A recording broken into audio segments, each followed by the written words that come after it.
All right, let's dive into one of the most famously weird, absolutely mind-bending ideas in all of physics.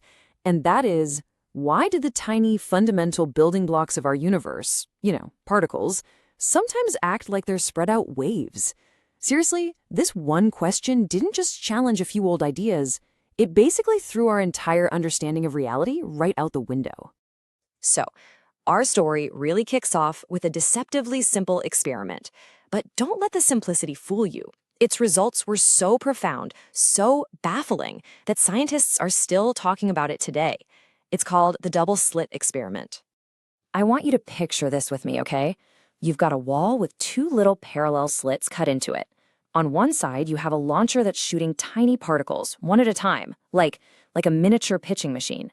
And on the other side, there's a backstop, a detector screen that lights up wherever a particle lands.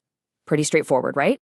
Now, using just plain old common sense, you'd think, okay, a particle is going to go through either the left slit or the right slit. So you'd expect to see two distinct bands light up on the screen right behind those two slits. I mean, where else would they go? It's just logical. But here's where things get weird. When physicists actually did this with electrons, they didn't get two simple bands, not at all. Instead, they got this complex pattern of many bands spread out across the screen.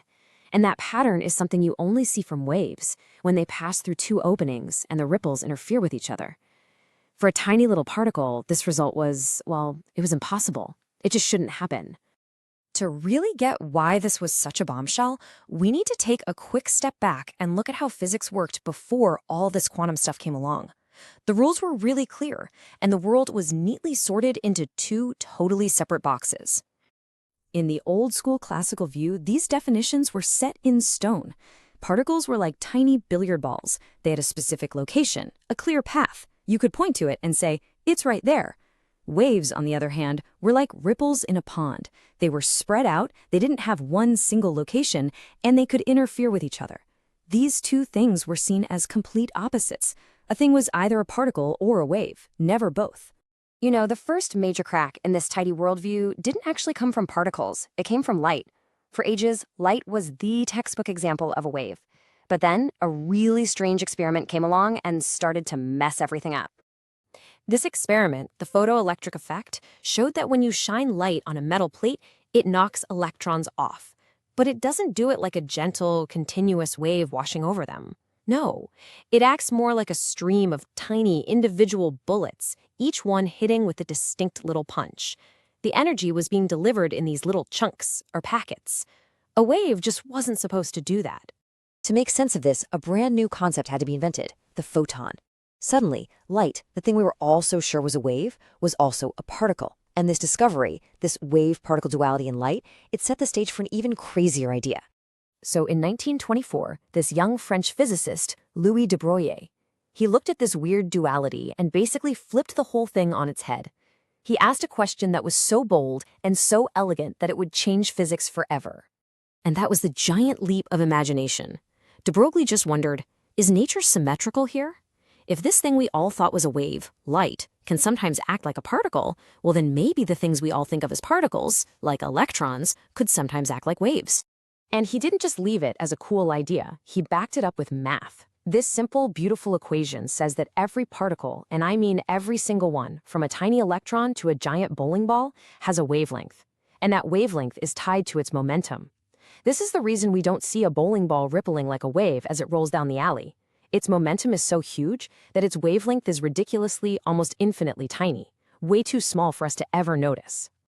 De Broglie's idea was fantastic, but for a while it was just that, an idea on paper. The huge next step was finding proof. Could anyone actually go out into the real world and detect one of these matter waves? The moment of truth came just a few years later, in 1927. Two physicists, Davisson and Germer, were shooting electrons at a nickel crystal. The neat, orderly rows of atoms in the crystal basically acted like a bunch of super tiny slits. And when they looked at the pattern the scattered electrons made, there it was, a perfect diffraction pattern, the undeniable signature of a wave. This was the smoking gun. It was game over. De Broglie was right. Electrons, the poster child for particles, were without a doubt behaving like waves.